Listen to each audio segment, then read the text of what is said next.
আসসালামু আলাইকুম বন্ধুরা, কেমন আছো? এখানে আমি একটি সুন্দর সবজি, শীতের সবজির ভর্তা নিয়ে আসছি। তোমরা হয়তো অনেকেই সিম ভর্তা খেয়েছো, কিন্তু আজকে এই আইটেম মিক্স করে ভর্তা বানিয়ে খেয়ে দেখো। খুবই টেস্ট। আমি না খেয়ে, টেস্ট না করে তোমাদের কাছে শেয়ার করি নেই।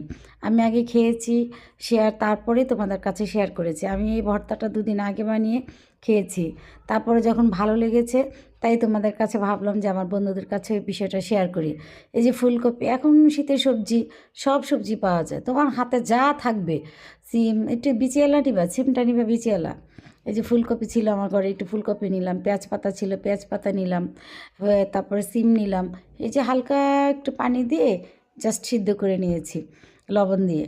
এখন এই যে গা মাখা যে পানিটা আছে, অনেকে কী করে সিদ্ধ করে এইভাবে বেটে নেয়, পাটায় বা ব্লেন্ডার করে নেয়। তো গা মাখা পানিটা থাকলে কী হয়, ভর্তাটা রেখে খাওয়া যায় না, নষ্ট হয়ে যায়। তো আমি জাস্ট সরষের তেল দিয়ে এটা একটু গা মাখা পানিটা শুকিয়ে নিলাম।